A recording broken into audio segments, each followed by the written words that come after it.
It seems, viewers, that Ethiopian PM has suffered another blow to his ambitions about sea access.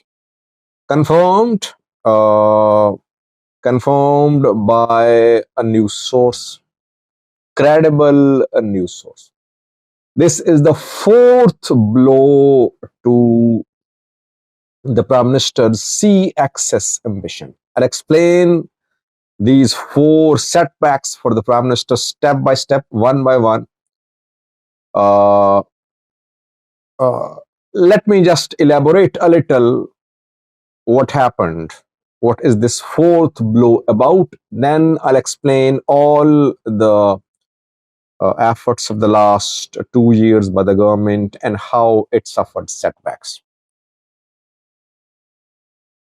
Jeune Afrique is a French weekly news magazine.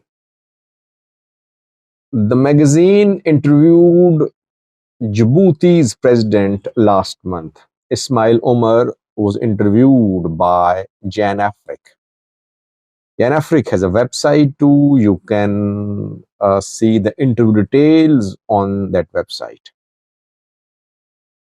But you need to have paid subscription to read all the articles uploaded on the website.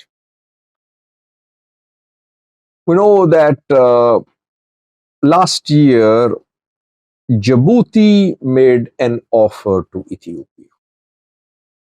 After Ethiopia signed MOU with Somaliland to gain access to sea, which was being opposed by Somalia, Djibouti made an offer. Djibouti offered Tajora port to Ethiopia.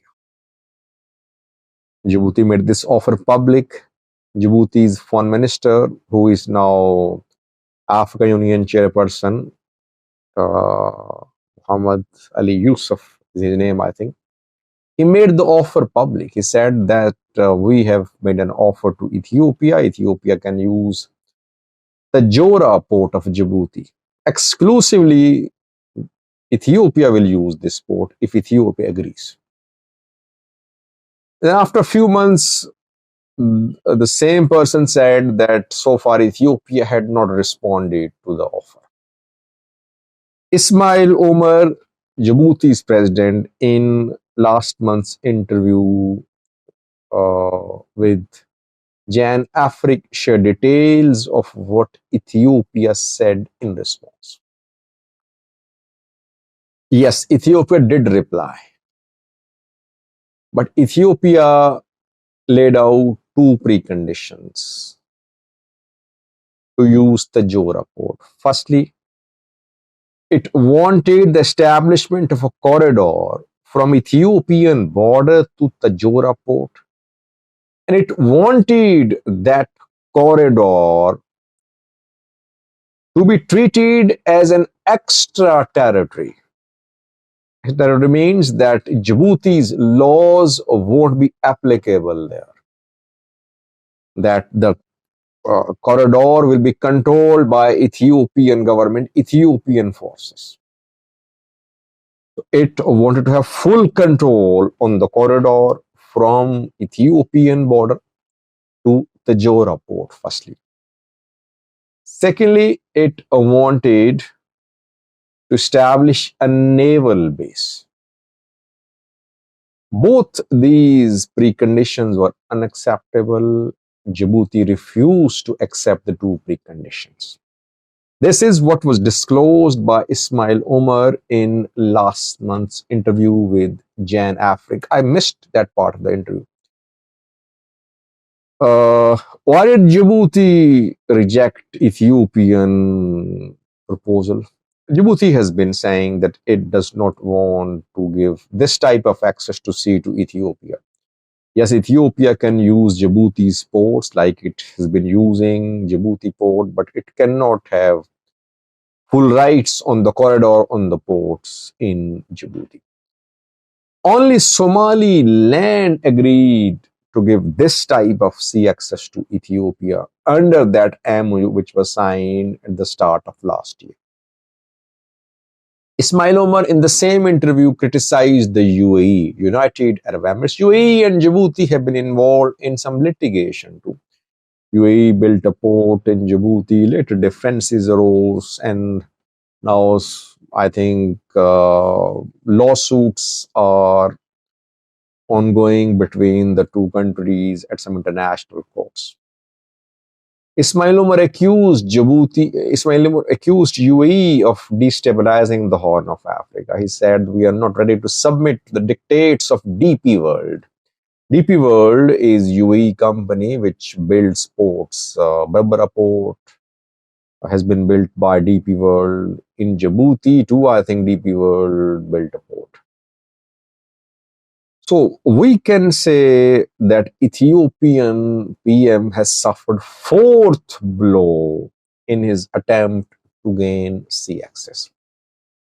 First blow was suffered by the government when Eritrea refused to talk to Ethiopia about sea access.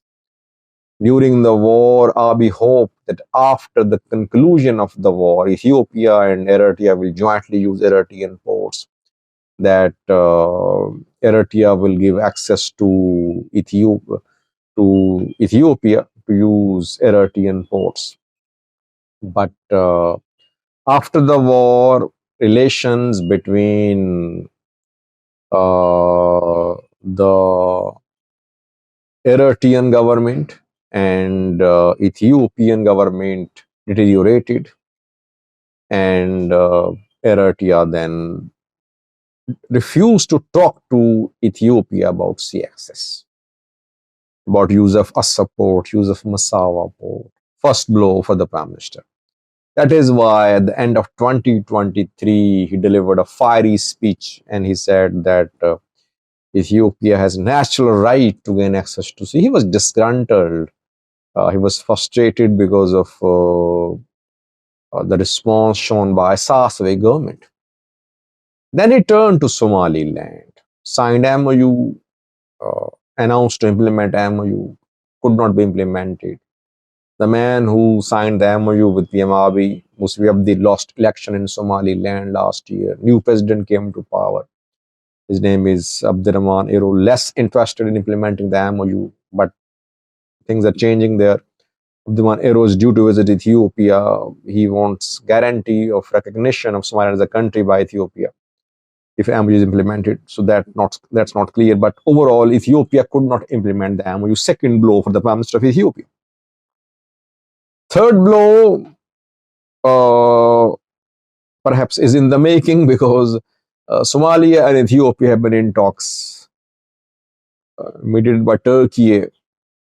One round held, they met in Turkey too, but they could not agree on sea access. Somalia offered Hobyo port and Mogadishu port too, but the conditions attached by Somalia are not acceptable to Ethiopia. So far, no breakthrough.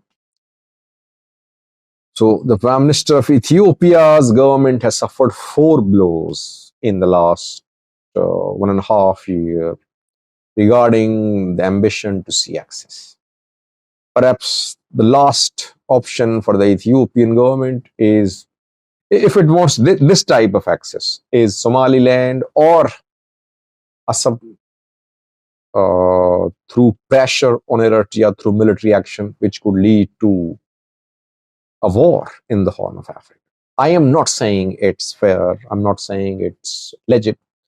I'm talking about mainly from a strategy point of view, that Djibouti is not showing any flexibility. Somalia won't show any flexibility too, I think.